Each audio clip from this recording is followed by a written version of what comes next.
तो सोचिए क्या हो अगर दो अलग अलग दुनियाओं के मतलब बिल्कुल ही अलग दो सबसे मशहूर चेहरे एक ही शहर में आमने सामने आ जाएं। एक तरफ है अच्छाई की मिसाल गोकू और दूसरी तरफ है कॉस का बादशाह जोकर। चलिए आज हम इसी जबरदस्त टकराव की कहानी और इसके पीछे की जो सोच है ना उसको समझते हैं। देखिए, शहर अपनी ही रफ्तार से चल रहा था। हर कोई अपनी दुनिया में, अपने कामों में लगा हुआ था। किसी को इस बात का जरा सा भी अंदाजा नहीं था कि उनकी ये जो नॉर्मल सी रात है, इसमें अब केओस दस्तक देने वाला है। तो शुरू करते हैं पहले चैप्टर से, शहर पर संकट। और इस संकट की शुरुआत होती है एक जानी पहचानी लेकिन बहुत ही डरावनी हंसी से। अचानक एक अजीब सी पागलपन भरी हंसी हर गली, हर इमारत से टकराकर गूंजने लगती है।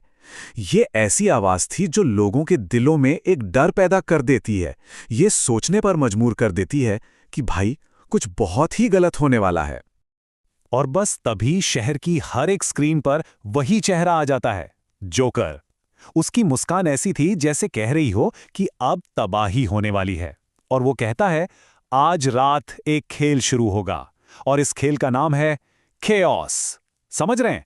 ये सिर्फ एक शब्द नहीं था, ये उसके इरादों का ऐलान था। और बस उसके कहते ही पूरा शहर धमाकों से गूंज उठता है। लेकिन एक बात तो है, जहां केओस होता है वहीं उसे चुनौती देने वाली कोई ना कोई ताकत भी जरूर आती है। तो दूसरा चैप्टर है उम्मीद की किरण। शहर में जो तबाही मची थी उससे निकली नेगेटिव एनर्जी को मीलों दूर से ही महसूस कर लिया जाता है। आसमान में एक परछाई बहुत तेजी से गुजरती है। ये और कोई नहीं गोकू था, जो हमेशा बेगुनाहों की रक्षा के लिए सही वक्त पर पहुंच जाता है। वो सीधा उस केओस के सेंटर में उतरता है। वहां एक छोटा सा बच्चा डर से रो रहा होता है। गोकू उसके पास जाता है, उस शोर के बीच में एक शांत सी मुस्कान के साथ कहता है, डरो मत, मैं आ गया हूं। बस उसका ये एक पल लोगों में टूटी हुई हिम्मत वापस ले आता है। इसके बाद गोकू का एक्शन जोकर के केओस का बिल्कुल परफेक्ट जवाब था। एकदम सिस्टमैटिक और बिजली की तरह तेज। जहां जोकर तबाही फैला रहा था, वहीं गोकू एक एक करके हर खतरे को खत्म कर रहा था। कहीं बॉम्ब डिफ्यूज कर रहा है, कहीं लोगों को बचा रहा है और शहर का भरोसा वापस जीत रहा है। तो अब शहर का रक्षक आ चुका था और अब गेम के मास्टरमाइंड से उसका सामना होना तो बिल्कुल तय था। तीसरा चैप्टर, वक्त से जंग।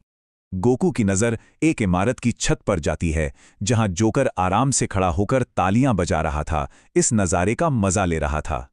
ये सिर्फ दो लोगों का आमना सामना नहीं था, ये दो अलग सोच का टकराव था। एक जो हर कीमत पर बचाना चाहता है और दूसरा जो सिर्फ सब कुछ जलते हुए देखना चाहता है। अब जोकर अपना सबसे बुरा दांव चलता है। वो एक बटन दबाता है और उस पूरी बिल्डिंग में बॉम्ब्स एक्टिवेट कर देता है, जहां सैकड़ों बेगुनाह लोग फंसे हुए थे। स्क्रीन पर काउंटडाउन शुरू होता है। उन्हें बचाने के लिए सिर्फ 30 सेकंड थे। अब ये एक इम्पॉसिबल काम था, लेकिन गोकू के लिए नहीं। वो अपनी सबसे तेज टेक्निक का इस्तेमाल करता है, इंस्टेंट ट्रांसमिशन। मतलब पलक झपकते ही कहीं भी पहुंच जाने की काबिलियत। पहला कदम, वो एक ही पल में कई जगहों पर दिखता है।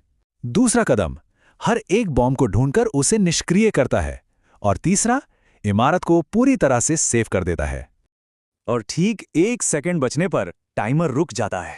बिल्डिंग सेफ है, नीचे खड़ी भीड़ की सांसें लौट आती हैं और उनका डर अब नारों में बदल जाता है। गोकू, गोकू, उन्होंने अपना हीरो चुन लिया था। तो जोकर का खेल नाकाम हो चुका था। अब बारी थी आखिरी टकराव की। चौथा चैप्टर, केओस बनाम शांति। जोकर का चेहरा गुस्से से लाल हो जाता है, लेकिन गोकू अब बिल्कुल सीरियस होकर उसके सामने खड़ा है। वो साफ साफ कह देता है, खेल खत्म, अब बस। यहां उनकी लड़ाई के तरीके का फर्क साफ दिखता है।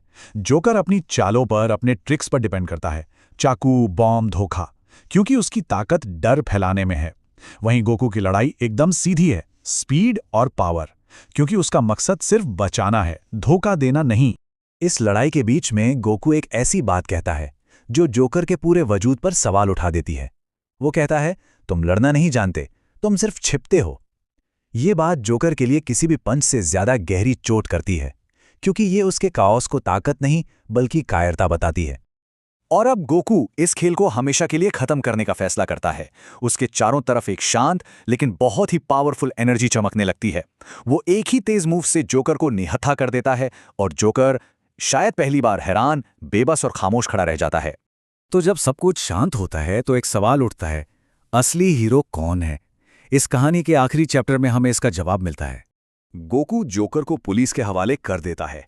केओस अब सनाखों के पीछे था, लेकिन जाते जाते भी जोकर अपनी हंसी नहीं छोड़ता। वो कहता है, हा हा हा, तुम जीत गए हीरो। इस बार ये दिखाता है कि वो हारा जरूर है, पर बदला नहीं है। सूरज उगता है और शहर पर एक नई सुरक्षित सुबह होती है।